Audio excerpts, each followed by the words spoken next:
بھائی چھوٹا سا ایک واقعہ سنیں اور مجھے اجازت دے دیں. تجرید بخاری میں یہ واقعہ موجود ہے اور اردو میں ترجمہ کتاب کا اویلیبل ہے. ولایت مطلقہ جا رہی ہے آگے. جہاں ولایت جائے وہاں فضائل جائیں گے, جہاں فضائل جائیں گے وہاں نورانیت رسول جائے گی, ہے نا.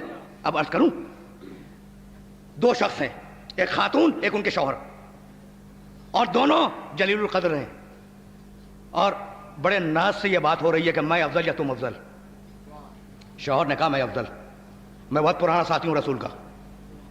کہا میں افضل, میں نے رسول کی بڑی خدمت کی ہے. اب زوجہ کہہ رہی ہے, کہا نہیں میں افضل, میں نے سفر میں, حضر میں, ہجرت میں, غیر ہجرت میں ساتھ دیا ہے, جنگ میں, میں افضل. کہا میں نے رسول کے گھر آنے کی خدمت کی ہے, میں افضل. اب بحث ہو رہی ہے نا. اب انہوں نے اپنے فضائل گنائے, انہوں نے اپنے فضائل گنائے, اور فضائل ہیں کہ ختم ہونے میں نہیں آ رہے ہیں. اب بڑے لوگ ہیں نا, شخصیتیں بڑی ہیں, شوہر بھی بڑی شخصیت اور بیوی بھی بڑی شخصیت. کہا کہ جب بہت بحث طویل ہو گئی تو کہا کہ چلو رسول اللہ سے فیصلہ کروا لیں کہ یا رسول اللہ ہم دونوں میں سے کون افضل.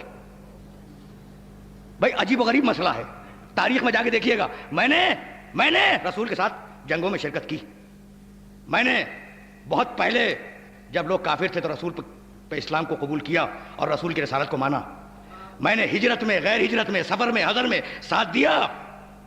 اور ادھر زوجہ فرما رہی ہیں میں نے رسول کی خدمت کی, رسول کے گھرانے کی خدمت کی, میں نے دن رات ایک کر دیا رسول کی خدمت میں افضل. تو کہا کہ بھائی اب یہ فیصلہ تو ممکن نہیں ہے, اب چلو رسول سے فیصلہ کروا لیں. آئے دونوں اور کہا کہ یا رسول اللہ ہم دونوں میاں بیوی میں یہ بحث ہے کہ ہمیں افضل کون ہے. کہا تمہاری بیوی افضل ہے. بھائی بس میری تقریر تمام ہو گئی, تمہاری بیوی تم سے افضل ہے. کہا یا رسول اللہ دلیل. یہ ہے ایمان بالرسالت, کہ رسول سے دلیل مانگی جا رہی ہے.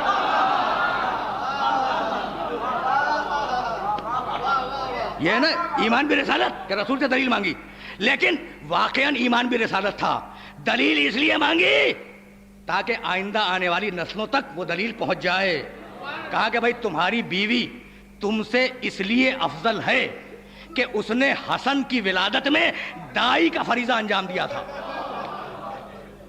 بھائی کچھ بات واضح ہوئی.